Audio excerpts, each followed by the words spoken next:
Godaanni samalee saba koo fayyisee dhimma kootti darbee wallaane dhimma kootti darbee wallaane abbaan akka Yesuus gaatamaaf dhaabatu jiraare gaatamaaf dhaabatu jiraare abbaan akka Yesuus dadhabaadha fa'uu jiraare dadhabaadha fa'uu jiraare.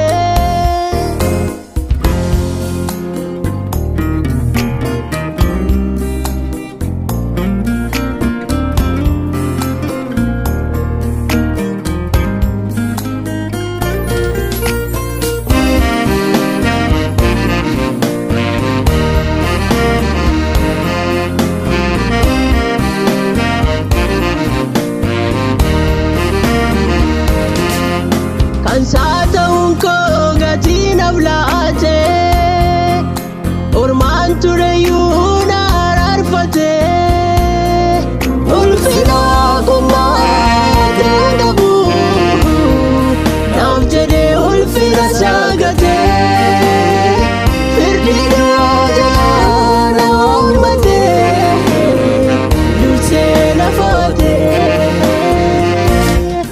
ulfina qummaatee qabu naaf jedhee ulfina saagate firdiidha jalaa na oolmate dursee na faate.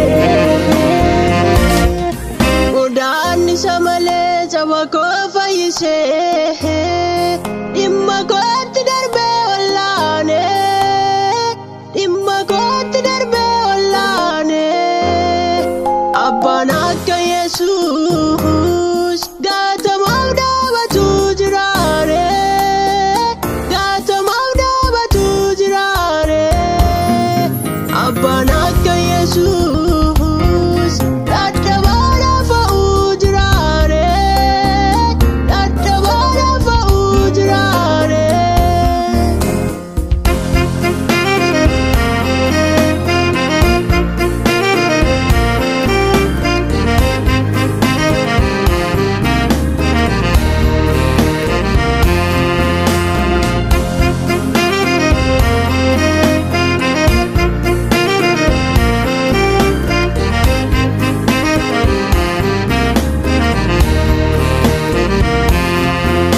Dukkaana keessaa na baafate ibsaa jireenyaas harka kootti laate ibsaan koos ifa baraanuu hin dhaamu Yesuusti dubbate dhugaan hin haalamu.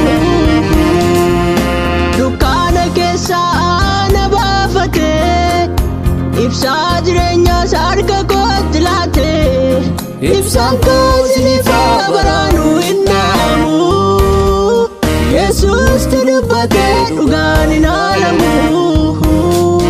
Ibsaan koos ifa baraanuu hin dhaamu Yesuusti dubbate dhugaan hin haalamu. Godaanni samalee saba koo fayyisee dhimma kootti darbee wallaane dhimma kootti darbee wallaane abbaan akka Yesuus gaatamaaf dhaabatu jiraare gaatamaaf dhaabatu jiraare abbaan akka Yesuus dadhabaadha fa'uu jiraare dadhabaadha fa'uu jiraare.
Shamale jawako fayyishe